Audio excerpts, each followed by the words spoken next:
어, 오늘 말씀은 요한복음 4장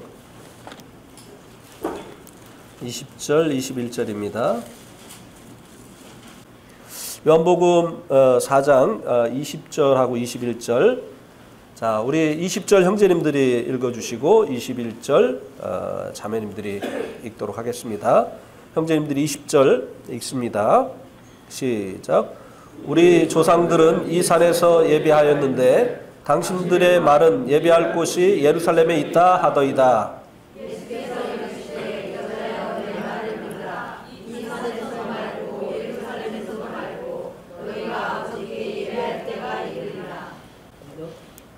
예. 오늘 말씀의 제목은 새 시대에 드리는 예배입니다. 오늘 우리가 함께 읽은 이 말씀 속에는 어디서 예배를 드려야 되느냐 하는 질문을 사마리아 여인이 예수님에게 하고 있는 장면입니다. 이에 대해서 예수님께서 이제 대답을 하셨는데요. 장소에 구애받지 않고 예배를 하는 시대가 도래한다 하고 예수님께서 대답을 하셨습니다. 만약에 예수님께서 말씀하신 이 새 시대가 도래하지 않았다고 한다면 우리는 오늘 여기서 예배를 드릴 수 없었을 것입니다. 예루살렘으로 갔어야 됐겠죠. 그런데 이제는 장소에 구애받지 않고 예배를 드리는 새 시대가 도래했기 때문에 우리들이 예루살렘에 가지 않고 이곳에 모여서 예배를 드릴 수 있게 되어진 것입니다. 이 질문을 한 어디에서 예배를 드려야 하느냐라고 하는 이 질문을 한 이 사마리아 여인은 주님을 만나기까지 자기의 죄를 숨기려고 무척이나 애를 써왔습니다.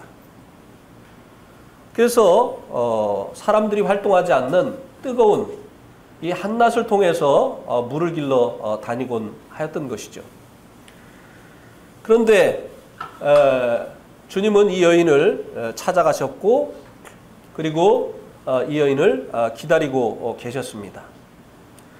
그리고 이 여인을 만나서 주님께서 이 여인이 그렇게 숨기고 싶어 했었던 남편 문제를 드러냈습니다. 그렇게 숨기기를 원했던 자기의 문제를 단박에 드러내신 주님을 이 여인이 선지자로 인정을 하면서 이제는 내가 숨기려고 애써왔었던 이 죄를 해결하기를 원합니다. 라고 이야기를 하고 있는 것입니다. 우리 조상들은 이 산에서 예배했는데 당신들의 말은 예배할 곳이 예루살렘에 있다 하더이다. 여기서 이제 이 여인이 말하는 이 예배는 우리가 지금 드리고 있는 이 예배를 말씀해주고 있는 것이 아니죠. 제사를 얘기하는 것입니다. 그래서 이제 드러난 이 죄를 이제는 씻음받고 싶은 이런 마음이 있는데 어느 곳에서 이 내 죄를 씻음받기 위한 제사를 드리면 하나님께 그것이 연락이 되겠습니까? 그리고 제 죄가 씻음을 받을 수 있겠습니까? 라고 이 여인이 질문을 한 것입니다. 그래서 이 여인이 말한 이 예배는 구약시대에 그 제사를 말하고 있는 것이었죠. 이것에 대해서 예수님께서 이제는 새 시대가 온다. 죄를 사함받기 위해서 제사를 드리던 이 시대는 끝나고 죄를 사해 주신 주님께 감사의 예배를 드리는 이 새 시대가 온다라고 말씀을 하셨습니다. 그것이 이제 21절이죠. 예수께서 이르시되 여자여 내 말을 믿으라. 이 산에서도 말고 예루살렘에서도 말고 너희가 아버지께 예배할 때가 이르리라. 구약의 이 사마리아 사람들은 그리심산에서 이제 제사를 드렸고, 이스라엘 사람들은 예루살렘에서 제사를 드렸죠. 죄를 짓고 그 죄가 떠오를 때마다 제물을 가지고 그리심산과 그리고 예루살렘에 있는 그 성전으로 가서 죄를 용서받기 위한 이 제사를 드렸습니다. 근데 이제 그 시대가 끝난다고 하는 것입니다. 이런 그 죄사함 받기 위한 제사를 드리는 이제 이 시대는 끝이 나고, 이제 이 죄사함 받기 위해서 제사 드리던 그 장소에 구애받지 않고 예배 드릴 수 있는 그 시대가 온다. 예수님께서 이렇게 말씀을 하신 것입니다.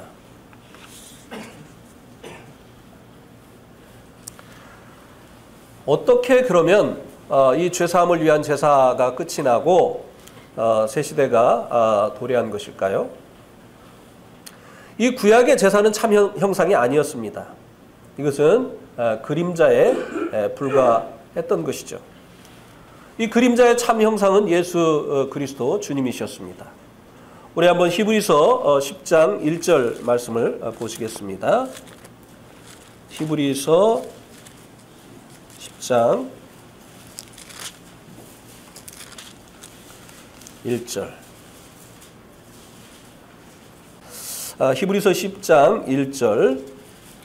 율법은 장차 올 좋은 일의 그림자일 뿐이요 참 형상이 아니므로 해마다 늘 드리는 같은 제사로는 나오는 자들을 언제든지 온전케 할 수 없느니라. 율법은 장차 올 좋은 일의 그림자일 뿐이고 참 형상이 아니라고 했습니다. 그래서 이 율법을 따라서 드리는 이 제사로는 이 제사의 제물을 가지고 나오는 자들을 온전케 할 수가 없다. 이렇게 말씀해 주고 있지요. 이것은 참 형상을 예표해 주는 것이었다고 하는 것입니다. 그렇기 때문에 이 제사로는 사람의 죄가 온전하게 해결이 되어줄 수가 없다고 하는 것입니다. 이 속죄 제사를 위한 세 가지의 요소가 있습니다. 이 세 가지가 필요하죠. 사람이 이 죄를 위한 제사를 드리려고 할 때 세 가지가 필요하다는 것입니다. 먼저 히브리서 9장 11절 12절에 보면요. 히브리서 9장 11절 12절. 여기에 이제 제사를 위한, 속죄 제사를 위한 세 가지 요소를 얘기해 주고 있습니다. 그리스도께서 장래에 좋은 일의 대제사장으로 오사 손으로 짓지 아니한 곧 이 창조에 속하지 아니한 더 크고 온전한 장막으로 말미암아 염소와 송아지의 피로 아니하고 오직 자기의 피로 영원한 속죄를 이루사 단번에 성소에 들어가셨느니라. 첫 번째, 이 제사, 속죄 제사를 위해서 대제사장이 필요합니다. 제사장이 있어야 제사를 드릴 수 있죠. 예. 이 대제사장, 사람들의 이 속죄를 위한 제사를 드리는 이 대제사장은 우리들의 죄를 위한 영원한 속죄 제사를 드리실 예수 그리스도의 예표였다고 하는 것입니다. 그래서 이제 여기 이 11절 말씀해 보면 그리스도께서는 장래 좋은 일의 대제사장으로 오셨다 라고 말씀해 주고 있습니다. 5장 5, 6절에도 한번 보시겠습니다. 5장 5, 6절.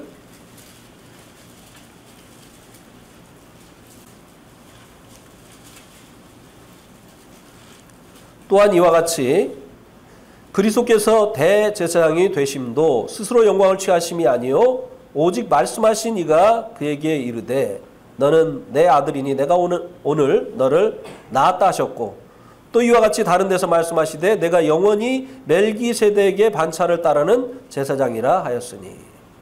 예. 예수님께서 제사장이 하나님께서 되게 하셨다라고 말씀해 주고 있습니다. 그래서 이 구약의 이 대제사장은 바로 우리들의 죄를 영원히 속죄하실 예수 그리스도에 대한 예표였다라고 하는 것입니다. 두 번째 이제 제사를 위한 또 이 요소가 11절로 다시 오세요. 9장 11절. 손으로 짓지 아니한 곧 이 창조에 속하지 아니한 더 크고 온전한 장막으로 말미암아. 제사 드리는 장소가 필요하죠. 제사를 드리는 대제사장이 있어야 되는가 하면 제사를 드려야 될 장소, 성전, 성막, 이 장소가 필요합니다. 그런데 이 제사를 드리는 이 장소가 바로 손으로 짓지 아니한 더 크고 온전한 장막인 예수 그리스도 자신이 되셨다고 하는 것입니다. 예수 그리스도 안에 하나님이 계셨죠. 육신으로 오신 예수 그리스도 안에 하나님이 계셨습니다.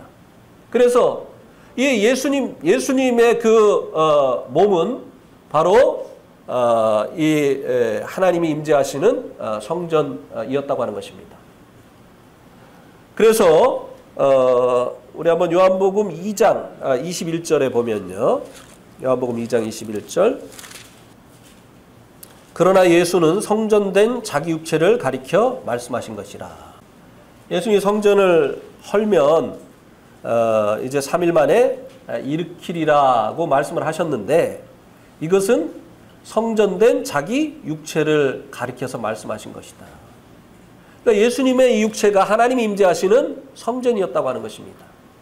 그래서 예수님 자신이 바로 이 제사를 위한 두 번째 이 요소인 이 성전이 되셨다고 하는 거죠. 그리고 세 번째는 제물이 필요합니다. 자, 9장 12절 보세요. 제사를 드리려면 제사장, 그 다음에 이제 장소, 그 다음에 제물이 필요하죠. 12절에 보면 염소와 송아지, 9장 12절, 염소와 송아지의 피로 아니하고 오직 자기 피로 영원한 속죄를 이루사 단번에 성소에 들어가셨느니라. 네, 이 제물 역시 예수님 자신이었다고 하는 것입니다. 구약시대 때 사람들의 죄를 위해서 피 흘려 죽어갔던 이 염소와 송아지, 이 제물들은 우리의 죄를 위해서 피 흘리셔서 영원한 속죄를 이루실 예수 그리스도에 대한 예표였다고 하는 것입니다. 이렇게 이제 이 구약의 그 제사를 위한 이 세 가지 요소는 다 예수 그리스도에 대한 예표였다고 하는 것입니다. 그래서 이 그림자는 참 형상을 예표하는 것이었기 때문에 이제는 참 형상이 오게 되어지면 더 이상 이 그림자는 필요치 않게 되어지는 것이라는 거죠.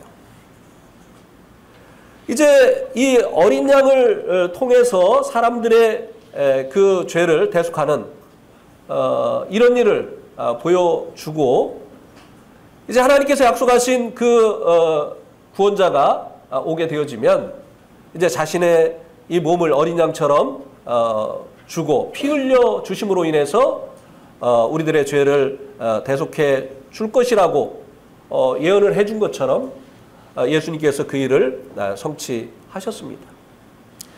그래서 이제 10장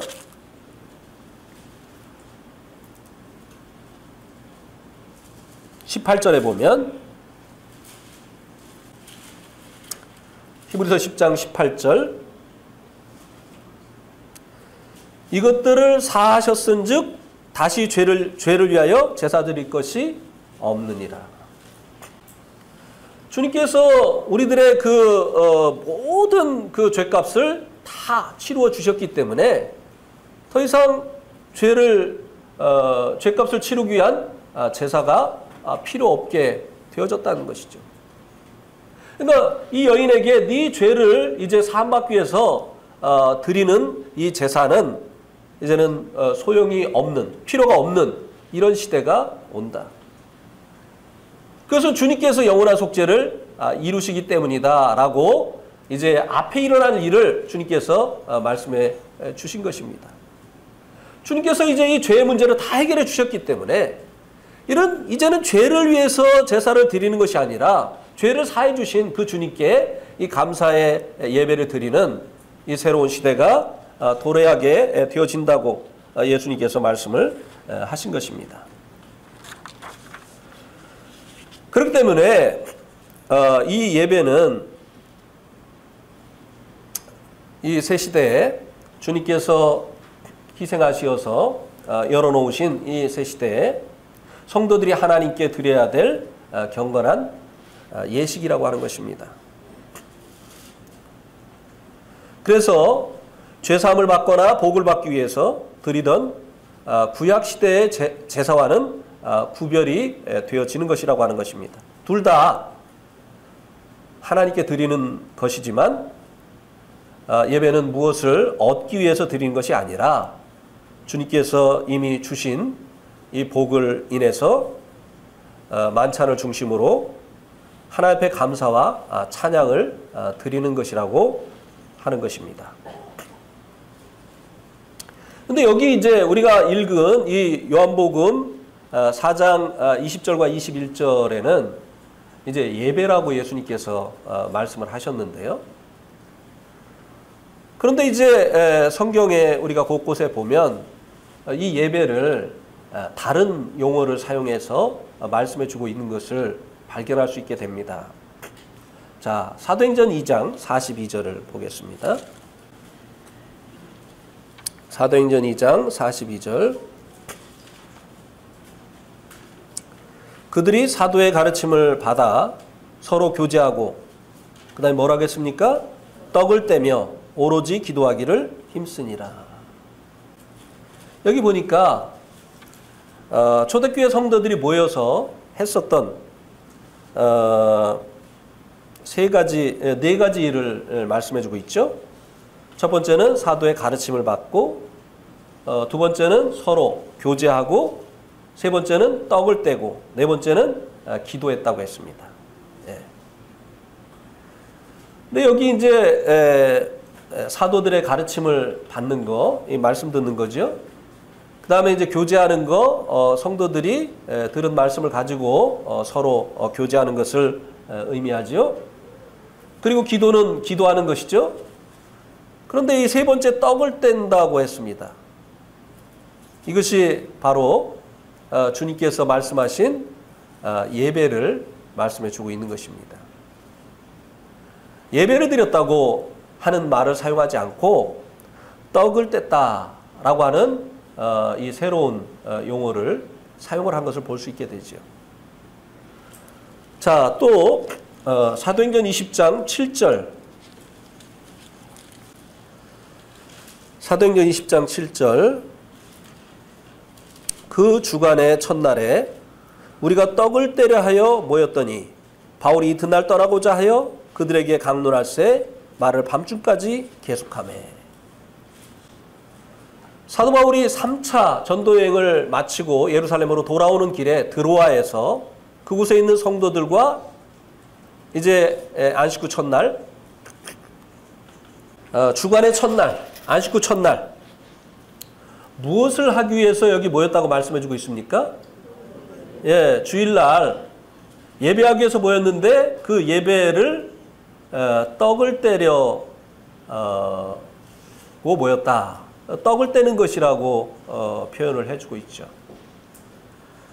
요한복음 4장에서는 주님께서 이제 이 예배라고 하는 말을 사용하셨는데 이제 그 후에 초대교회 성도들이 이 예배를 떡을 떼는 것이다 라고 다른 용어를 사용해서 표현을 해주고 있는 것을 볼 수 있게 됩니다. 왜 성도들이 모여서 이 떡을 떼게 되어졌습니까?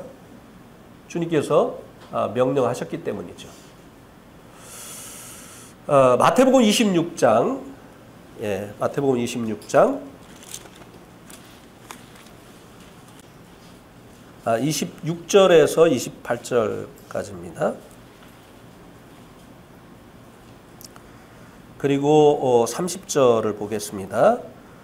그들이 먹을 때에 예수께서 떡을 가지사 축복하시고 떼어 제자들에게 주시며 이르시되 받아서 먹으라. 이것은 내 몸이니라 하고 또 잔을 가지사 감사기도 하시고 그들에게 주시며 이르시되 너희가 다 이것을 마시라. 이것은 죄사함을 얻게 하시려고 많은 사람을 위하여 흘리는 바 나의 피 곧 언약의 피니라. 이에 그들이 찬미하고 감람산으로 나아가니라. 주님께서 이 만찬을 제정을 하셨기 때문에 안식 후 첫날 성도들이 모여서 이 떡을 떼게 된 것이죠.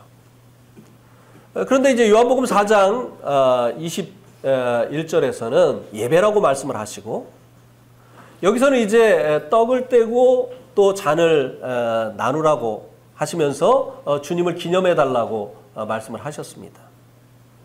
똑같은 예배를 말씀하신 것인데 여기 이제 이 말씀에서는 어떻게 예배를 드려야 되느냐 하는 더 구체적인 것을 말씀해 주신 것입니다. 예배를 드리는데 예배를 어떻게 드려야 되느냐 하는 것을 예수님께서 이 만찬 예식을 제정을 하면서 말씀을 해주신 것입니다. 자, 여기서부터 잘 들으시기를 바랍니다. 그리고 또 깨달을 수 있게 되기를 바랍니다. 부탁을 드리는 것은 내가 가지고 있는 생각을 좀 내려놓으시기 바랍니다. 그리고 말씀이 무엇을 말하는지 자세히 살펴볼 수 있기를 바라는 것입니다.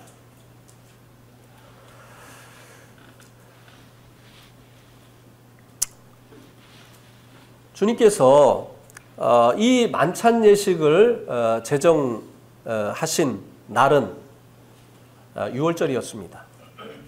그렇죠? 예, 6월절이었어요. 마지막 6월절을 이제 지내시면서 이 만찬 예식을 제정을 한 것입니다.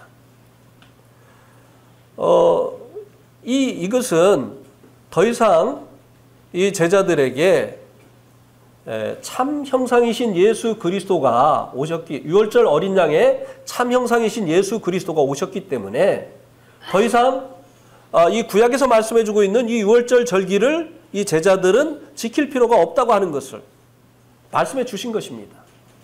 그러면 이제 이 제자들은 구약의 이런 절기들을 지키지 아니하면 어떻게 하나님을 섬겨야 되느냐, 하나님을 어떻게 예배를 해야 되느냐 라고 하는 것을 예수님께서 이날 말씀을 해주신 것입니다.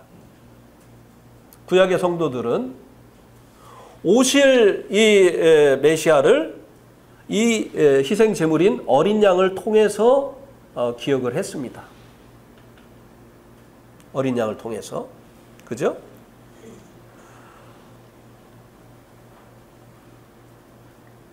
그러면 그래서 이제 요한이 요한복음 1장 29절에 예수님께서 자기에게 나오심을 보고 뭐라고 했습니까? 보라, 세상 죄를 지고 가는 하나님의 어린 양이로다. 구약의 그 6월절 날 희생되어지는 이 어린 양. 이제 이스라엘 백성들에게 새날이 시작되게 하려고 애굽을 벗어나서 이제 바로의 통치로부터 벗어나서 모세를 이제 속죄자와 그리고 또 임금으로 섬기는 이 새날이 시작되기 위해서 희생됐었던 이 어린 양. 이 어린 양이 바로 예수 그리스도다라고 하는 것을 이제 요한을 통해서 증거를 했죠. 네. 자, 그런데 요한이 그 예수를 보고 보라, 세상 죄를 지고 가는 하나님의 어린 양이로다 이렇게 얘기를 했죠. 그러면 예수님이 어린 양이 되는 겁니까? 예수님이 사람이시고 하나님이시죠. 그런데 예수님이 보라, 세상 죄를 지고 가는 하나님의 어린 양이로다 이렇게 얘기를 함으로 인해서 예수님이 어린 양이 되는 겁니까? 아니면 예수님이 어린 양처럼 사람들의 죄를 대속하는 역할을 하게 되시는 겁니까? 역할입니까? 예수님이 어린 양이 되는 겁니까? 예. 그렇죠? 예수님이 보라 세상 죄를 지고 온 하나님의 어린 양이다 그랬으니까 그거는 예수님의 어린 양이야. 이게 아니라 사람들의 죄를 대속했었던 어린 양의 역할을 예수님이 하시기 위해서 오셨다라고 하는 말씀이 아니고 무엇이냐고 하는 것이에요. 자, 구약시대 때 성도들은 오실 예수님에 대한 이 예표로 이 어린 양을 바라보았습니다. 근데 이 어린 양으로 예표되어진 주님께서 우리들의 이 죄를 대속하시고 이제는 부활하시고 승천하시어서 하나님 보좌 우편에 계십니다. 그죠? 그러니까 지금은 우리가 무엇을 통해서 주님을 기억하느냐 이 말이에요. 구약시대 성도들은 이 어린 양을 통해서 오실 그분을 기억했지만 우리는 그럼 지금 무엇을 통해서 예수 그리스도를 기억하기를 원하시느냐? 이제는 이 6월절 그 어린 양 제사를 통해서가 아니라 이 만찬을 통해서 예수 그리스도를 기억하라고 하는 것입니다.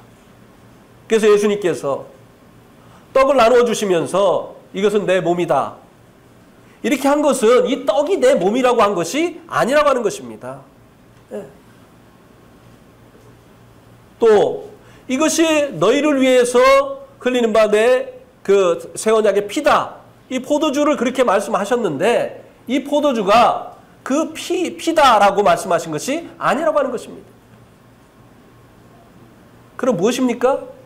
이 어린 양이 예수 그리스도의 그 역할을 말씀해 주신 것처럼 이 떡과 잔은 예수 그리스도 우리를 위해서 자신의 몸을 내어주시고 우리를 위해서 당신의 피를 흘려주신 예수 그리스도의 몸과 그리고 예수 그리스도의 그 피를 우리들에게 뭐 하는 거예요? 생각나게 해주고 가르쳐주는 상징물이다 이 말입니다. 자, 어디 갔어요 떡? 다 치웠어요? 네, 동작이 빠르네요.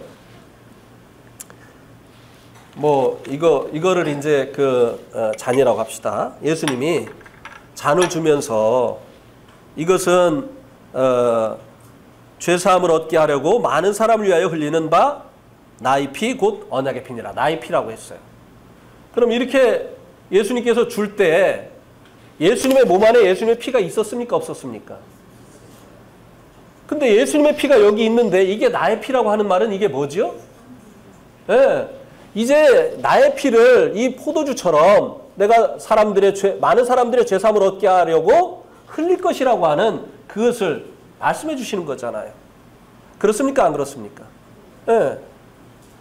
이것을 주면서 이게 나의 피라고 했지만 예수님의 피는 진짜 예수님의 몸 안에 있었어요. 근데 이것을 나의 피라고 하는 이 말의 의미가 무엇입니까? 내 몸 안에 있는 너희들을 위해서 줄 이 피를 상징하는 것이다.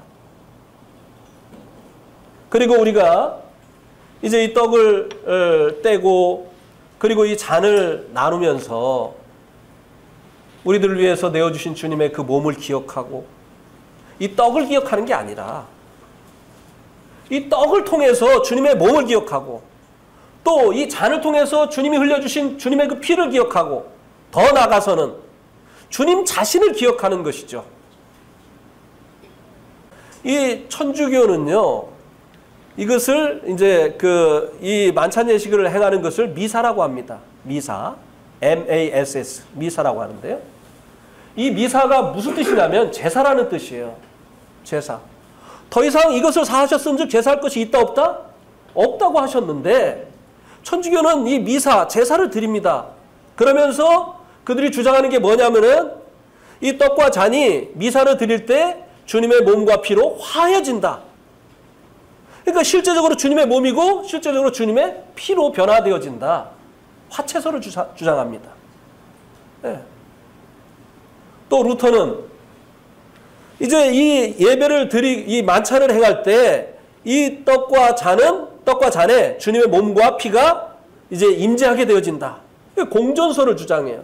이거 다 주님이 아니라 주님을 상징하는 것에 사람들의 마음을 사람들의 생각이 주목되도록 하는 잘못된 것이라고 하는 것입니다. 우리는 이것을 통해서 주님을 바라봐야 되고 주님을 기억해야 되는 것입니다. 주님을 예배해야 되는 것이에요. 우리는 자주 주님을 잃어버립니다. 주님이 베푸신 은혜도 잃어버립니다. 그래서 이것을 통해서 주님이 우리를 위해서 어떤 일을 해주셨는지, 주님이 우리에게 어떤 분인지 이것을 잊지 않고 기억하고 그분을 예배하기를 원하시어서 주님께서 이것을 제정한 것이라고 하는 것이.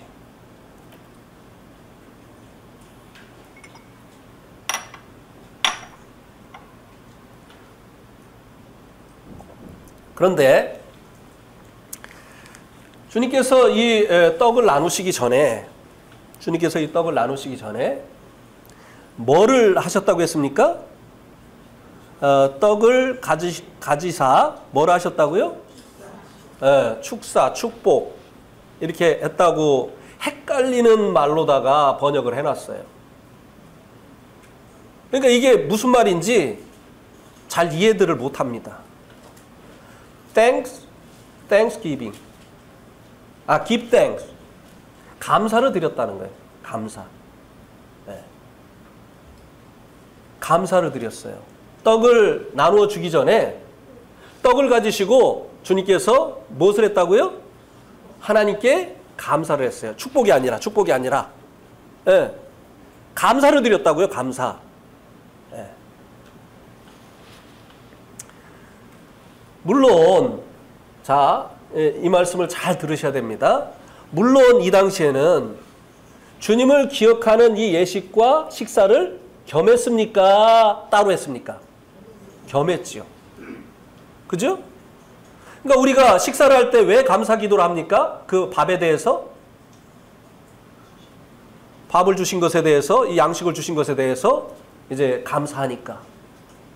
그러니까 주님께서 이 떡에 대해서 주님이 감사하실 때는 이 떡에 대해서 이것을 허락하셔서 먹게 하신 것에 대해서 감사를 한 것이죠. 네. 이 떡은 무엇을 상징한다고요? 주님의 몸을 상징하지요. 근데 주님이 주님의 몸을 상징하는 이 떡을 나눠주시면서 감사를 했다고 했어요. 그러면은 만약에 이것이 이제 주님 자신에 대해서 감사를 했다고 한다면 주님이 주님에게 감사를 한 게 되는 겁니까? 아닙니까? 예. 이해가 가십니까? 근데 이제 마음문을 닫지 마시고 계속 열어놓으시고 끝까지 들으세요. 벌써 이제 마음문을 반쯤 닫으신 분이 계시고 90% 닫으신 분들이 계십니다. 얼굴에 다 쓰여 있어요, 지금. 예.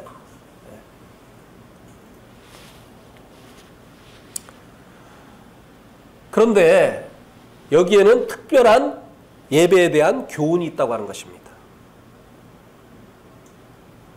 주님께서 이제 예배를 하라고 했는데 이 예배를 이 만찬을 행하면서 이제 드려야 될 것을 말씀을 하셨는데 예배의 중심은 예수 그리스도시죠.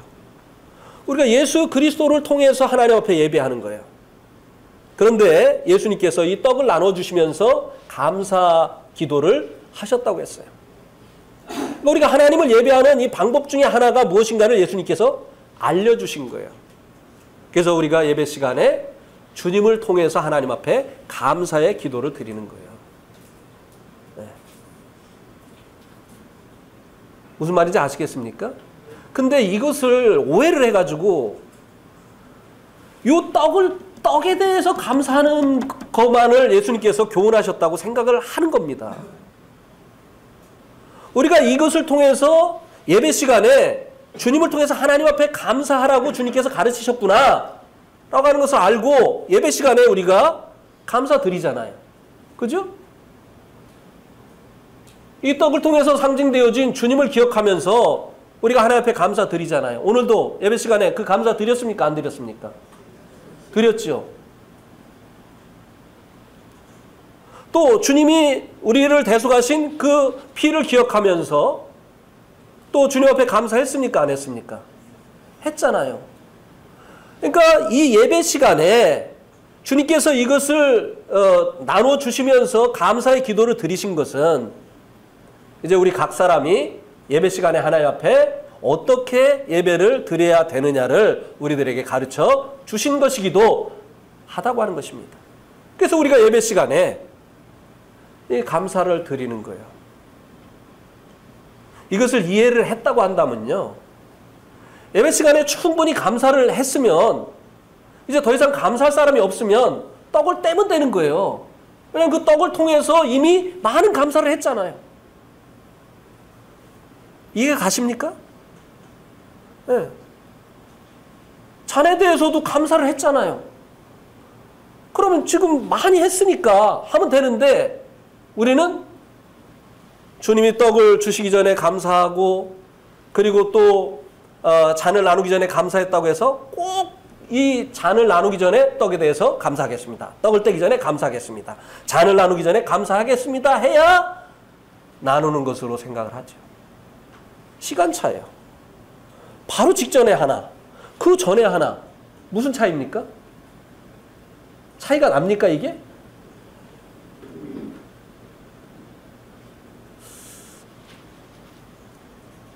이해가 안 가십니까? 가죠. 왜 자매님들만 이해가 올까요? 예. 그 다음에 이 30절에 보면 이에 그들이 찬미하고 감람산으로 가시니라. 자, 이 예배의 요소 중에 또 한 가지가 무엇입니까? 찬미하는 거예요. 감사와 찬미는 다른 것이죠. 그죠? 감사는 우리들이 받은 은혜에 대한 반응이고 찬미는 하나님이 어떤 분인가를 우리가 칭송하는 거죠. 그죠? 그러니까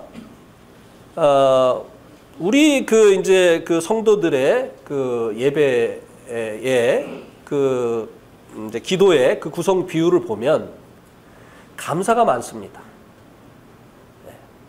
그런데 예수님께서 이 만찬을 제정하시면서 예배를 가르치셨을 때 이 감사가 있었을 뿐만 아니라 그들이 또 찬미를 했다라고 하는 것을 볼 수가 있게 됐죠. 그러니까 이 두 가지가 다 이 예배 시간에 있어야 되는 것입니다. 그러니까 여기서 말씀해주고 있는 이 찬미는 곡을 붙여서 부르는 이 찬미만을 말씀해주고 있는 것이 아니죠. 오늘 장관수 형제님이 준비해온 예배를 쭉 읽었죠? 대부분이 다 찬미였습니다. 그죠? 하나님은 예술가이십니다. 하나님은 어떠한 장군보다 더 능하신 장군이십니다. 이게 뭡니까? 이게 바로 찬미예요. 그분을 칭송하는 것입니다. 그죠? 제가 다 기억은 못하는데 그래서 계속 저는 아멘 했어요. 예, 그렇습니다. 당신 그런 분이십니다. 예. 이게 찬미고 이게 칭송이다 이 말입니다. 예배에 이렇게 이 기도 가운데 두 가지 요소가 있어야 될 것을 주님께서 이 만찬을 제정하시면서 가르쳐 주셨다고 하는 것입니다.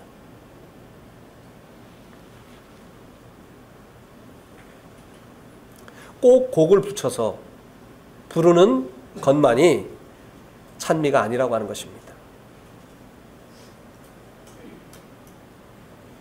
제가 사람들에게 우리 호연이 영어 잘해 이러면은 호연이를 어떻게 하는 겁니까? 칭송하는 거죠. 네. 호연이가 나은 점, 다른 사람보다 나은 점을 얘기하는 거, 이게 바로 칭송하는 거예요. 그러니까 하나님께서 얼마나 탁월하신 분이고 하나님이 얼마나 놀라우신 분인가를 말하는 거, 이게 바로 하나님을 칭송하는 것이고 찬미하는 것이고 이것을 보고 찬송이라고 하는 것입니다. 곡이 붙여질 수도 있고 그냥 기도 가운데서 찬송의 고백을 할 수도 있는 것이라고 하는 것이에요. 네. 우리가 이제 부르는 찬송가 중에 찬송인 것도 있고 간구인 것도 있고 그 다음에 기도의 내용이 있는 것도 간구의 내용이 있는 것도 있고 이렇게 있죠. 근데 이제 찬송인 그런 경우 보면은 만유의 주제, 그죠? 하나님 모든 것들의 주인이 되십니다. 그럼 우리가 아멘 해야 돼요, 안 해야 돼요? 사실이잖아요. 하나님 정말 만유의 주제이십니다 하면은 우리가 아멘. 예, 그렇습니다. 이게 함께 하나님을 칭송하는 거예요. 만유의 주제 존귀하신 예수님. 그런데 어떻게 만유의 주제가 되신 예수님께서 인자가 되셨습니까? 주님은 하나님의 아들이실 뿐만 아니라 또한 사람의 아들이셨습니다. 아멘. 놀라운 거잖아요. 예. 우리는 높아지기를 원하는데 예수님은 낮아지셨잖아요. 그러니까 칭송을 받으셔야 돼요? 안 받으셔야 돼요? 받으셔야 되잖아요. 그것도 우리를 위해서 그렇게 하셨으니까. 예. 주 예수 빛은 순결한 예수, 더 아름다워 봄 같은 기쁨 주시네. 주님은 순결하신 분이죠. 예. 주 예수 빛은 더 찬란하여 참 비교할 수 없도다.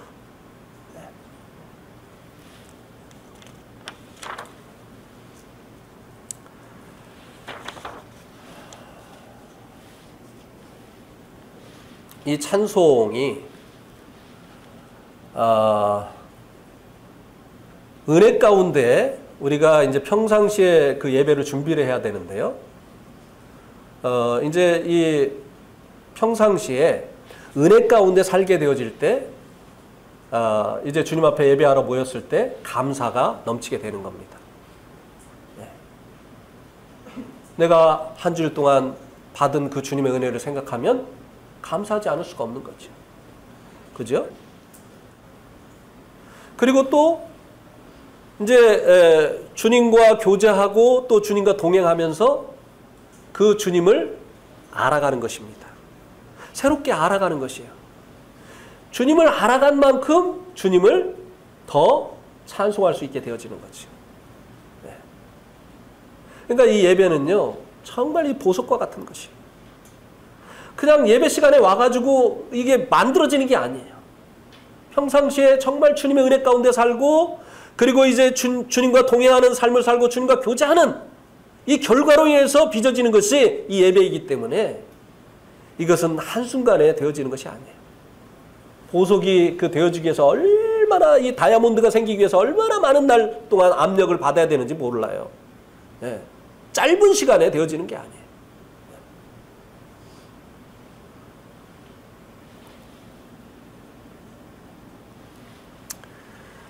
이 찬양에 대해서 조금 더 이제 보면요, 시편 22편 3절을 한번 보시기 바랍니다.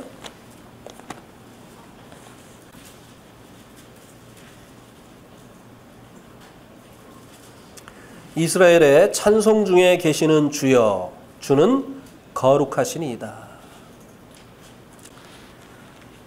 이 말은 뭐냐면요, 이 찬송은 주님의 보좌다라는 뜻입니다.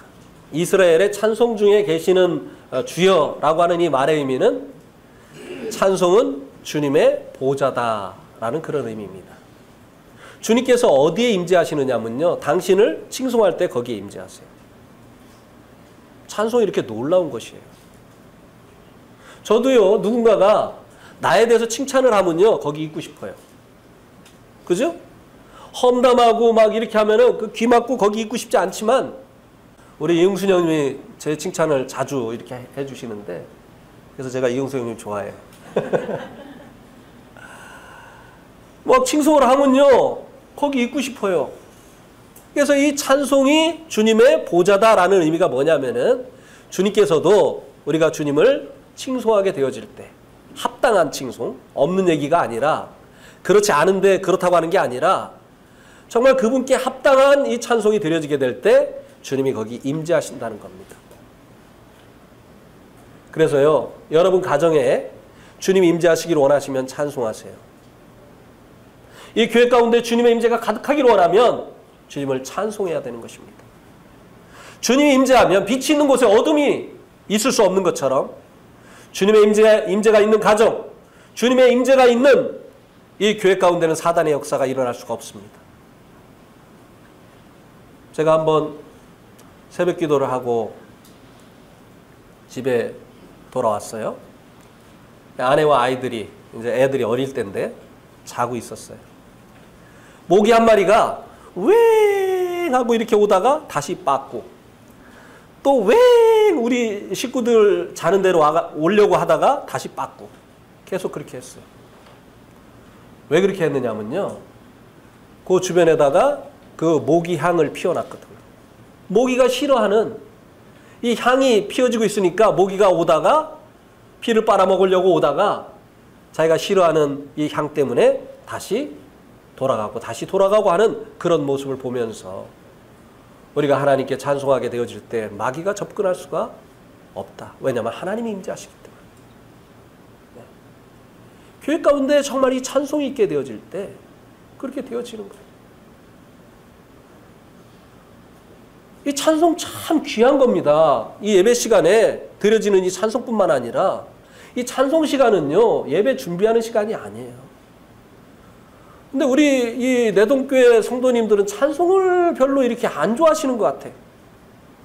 찬송 시간 끝나면은 와요, 성도들이. 아주 고민이 돼요. 이 찬송 시간을 어떻게 해야 되는가?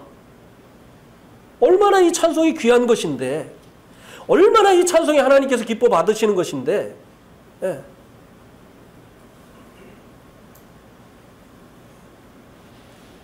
자, 시편 100편 4절 말씀도 한번 보시기 바랍니다. 같이 읽겠습니다. 시작. 감사함으로 그의 문에 들어가며 찬송함으로 그의 궁정에 들어가서 그에게 감사하며 그의 이름을 송축할지어다. 예.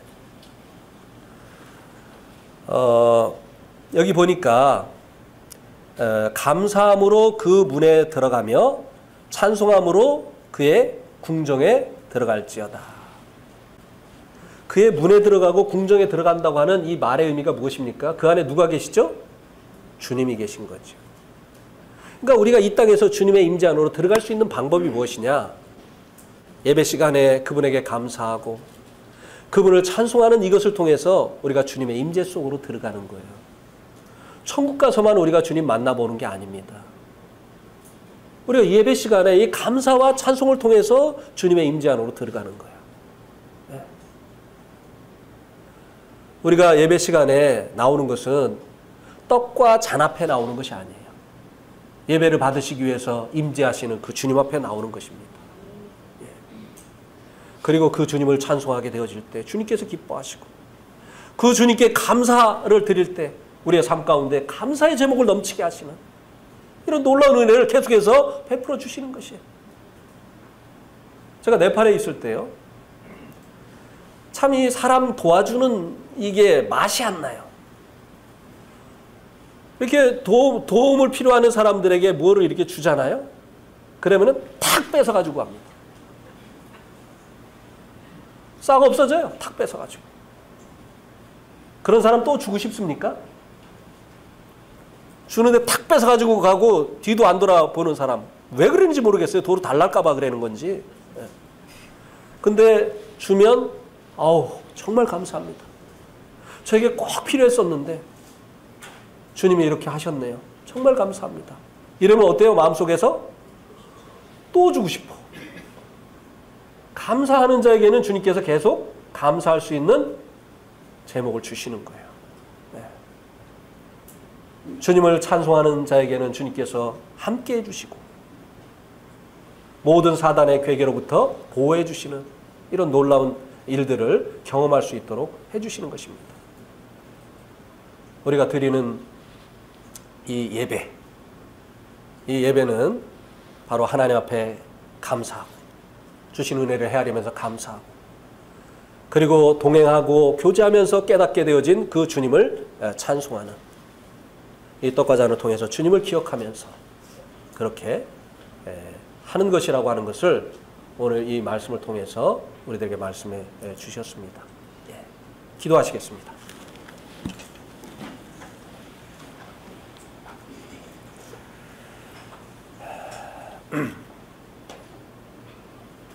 아버지 하나님, 죄사함받기 위한 제사는 이제 더 이상 필요가 없도록 주님께서 저희들의 죄를 위한 영원한 속죄의 제사를 주님의 몸으로 또 주님의 몸 안에 있는 그 피로 드려주신 것을 인하여서 참 감사를 드립니다.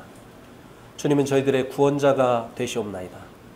하늘과 땅의 유일하신 구원자가 되시옵나이다.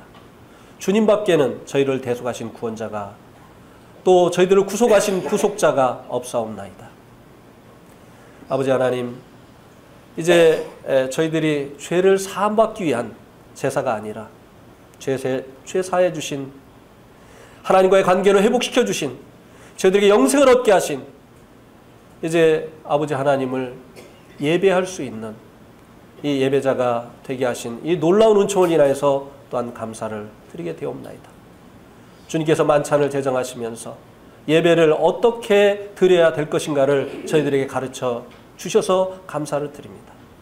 주님께서 떡을 나누시기 전에 이제 감사를 드린 것처럼 저희들이 주님을 상징하는 이 떡을 대하기 전에 주님께 감사를 드리고 또 저희들을 대속하신 주님의 피를 상징하는 이 잔을 대하기 전에 또 구속하신 그 주님께 감사하는 이 예배를 저희들이 충분히 드릴 수 있도록 도와주시기를 원합니다.